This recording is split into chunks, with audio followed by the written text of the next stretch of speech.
Hey guys, welcome back.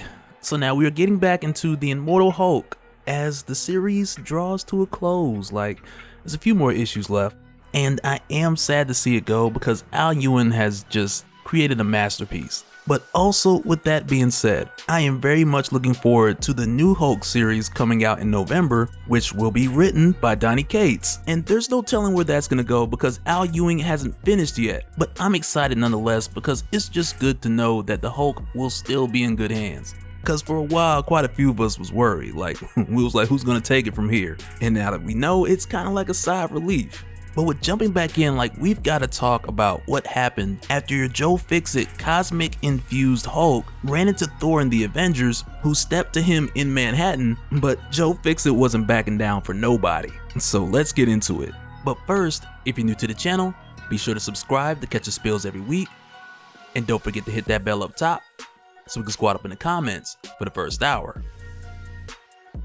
Alright, so jumping in, where we left off, for starters, after Joe Fixit and Savage Hulk left the Below Place, returning to the land of the living in Banner's body, and with doing this, Joe Fixit is at the wheel. So to celebrate their escape, he goes to the bar and boom! He's then confronted by Thor, who was supposed to just talk to him, but instead he went in swinging and he told the Hulk that I'm going to break you like the beast that you are. On top of Thor saying that he's going to get a drink himself out of the Hulk's broken skull. And it's a bit extreme, even for Thor, just to open up like that. But with the fight escalating between the two of them and Joe Fixit knocking Thor outside, the Avengers were then out there waiting for round 2 of the Hulk vs Avengers fight that went down in Iowa, which didn't go so well for the Avengers. And this time it was about to be 7 against 1, but Betty showed up, and right after she got there, it was just a throwdown in Manhattan. And it went crazy, from 0 to 100, just like that, which is also a bit suspicious. But also, as soon as this happened, you had on every channel Hulk warnings, we interrupt this program type warnings. But with seeing that, it kind of makes sense at this point. And I'm not sure if it's set up like a tornado to where you have your Hulk watch and your Hulk warning, but it should be some type of precaution that people just know to take when the Hulk is fighting anyone, whether he be right or wrong. But with the Avengers going from 0 to 100 on the Hulk, they were really going all out. And you got Blade, who jumped on the Hulk's back, putting 2 swords in his shoulder, but the Hulk just snatched him out and he asked him hey, can you turn into a bat? And of course Blade was like, no, and the Hulk just threw this guy out of sight. And with Blade flying, I just imagine him, because Blade doesn't scream, he more or less does a growl. So I'd imagine Blade just being but just across the starlit sky. But after Blade gets tossed, Cap tells Tony to go get him. But Tony doesn't want to go get Blade because he knows that the Hulk did that to separate them. But Tony goes anyway, and when he does, he knows that Blade would also agree with him on this one. But then on the flip side, you got T'Challa, and in his opinion, it's not about the numbers, because he believes in the power of a single disciplined warrior, and he sets his Kimoyo energy daggers to maximum strength. And it seems to be extreme like everyone else on the Avengers, but in the case of T'Challa, there's a little bit more going on here. But with T'Challa making the statement about a single disciplined warrior, Joe reminds T'Challa that that didn't necessarily work last time. And T'Challa tells him he was trying to talk last time, but with how that played out, he learned his lesson. But throughout all of this going on, and it's literally chaos, She-Hulk, Jennifer Walters, she's narrating throughout this entire issue. And what I like about that is the fact that this is her first time meeting back up with Bruce and Betty since she had died and went to the Below Place like we'd seen in the Immortal She-Hulk one-shot, to where we saw her come back after her recent death in the Empire event, which wasn't her only death, but much like we'd seen with Bruce and everyone else, except for Brian, and we gotta talk about him, by the way. And I don't mean by the end of this video, I mean he needs his own video,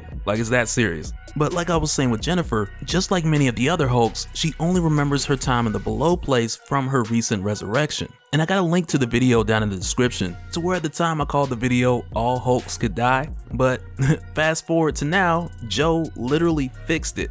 But with Jennifer being here now and remembering the Below Place, and remembering when she was there, she saw the leader and he threatened her with a permanent death, this made her aware of the leader pulling strings from the Below Place while also using it against Bruce and everyone else. But even here, while she's narrating through this whole thing, she talks about how in the past, she's been subject to Bruce's influence and how she's tried not to make his mistakes. But at this time here, she feels like something is very different, because with all of this going on, she notices that almost everyone else is being subject subject to this influence except for herself. Like she's disconnected or dissociated. And like with all this chaos breaking out, like she doesn't know who to help on either side. And then next, you have Gamma Flight who shows up. And when they do, Puck, he tells Carol like they're here to take over the situation. But even with him saying this, like Carol Danvers, she is up to date. And she knows that at this point, Gamma Flight no longer has jurisdiction over the Hulk, since they had parted ways with Gyrich just before the UFOs had stepped in.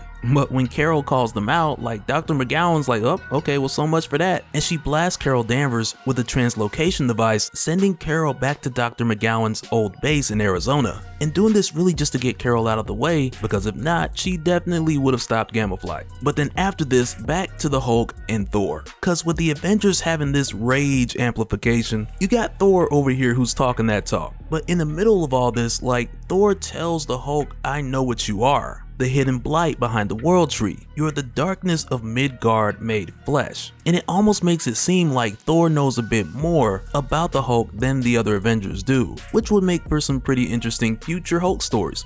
Just saying. But after saying this amongst many other things, and also still clearly influenced by this rage that Jennifer was talking about, Thor then literally smashes the Hulk's fist into smithereens. And I've never felt like I've used the word smithereens like as appropriate as right now, because that fist is gone. But then with doing this, the Hulk, or Joe Fixit, he gets clever once again. And as his arm is healing, he punches at Thor's head, allowing it to heal like right over his face, suffocating Thor like it's just chaotic. And in order to get Thor out, T'Challa then cuts the Hulk's arm off. And with this happening, from here, Jennifer, she notices, in the case of T'Challa specifically, that she's seen him angry before, and this isn't that. But rather, in his case, unlike everyone else, he's being very calculated, and he's trying to neutralize the Hulk in order to stop the immediate threat, and then later deal with the real threat. Because throughout all this chaos, there are hints and clues to like what's really going on here.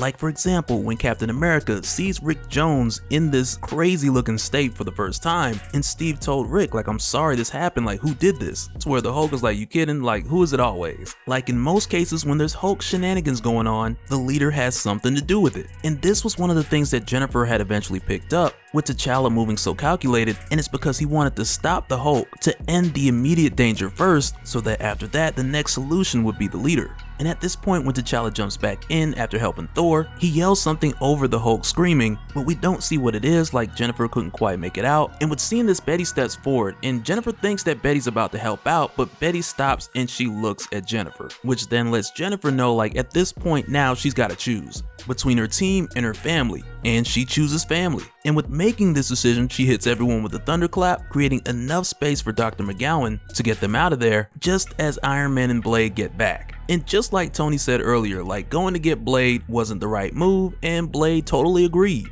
But with them leaving like at the last second, Jennifer rushed over to Gamma Flight and the Hulk, and she told them like where Bruce goes, Hulk goes.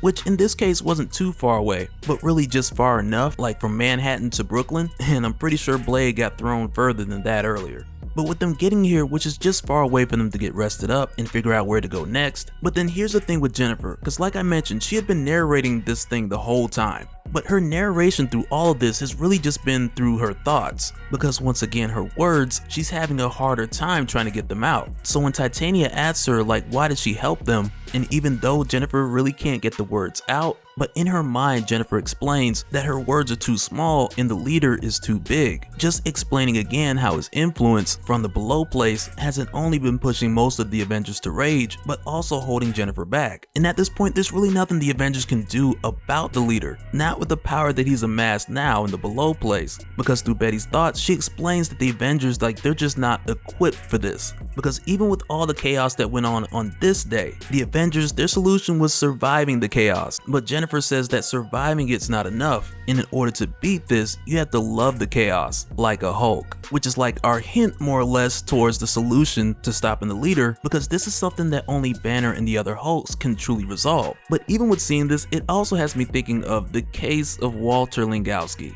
who's still out there running around in Doc Samson's body, because at this point there's no telling where he went or what he's up to. But I guess we'll know pretty soon.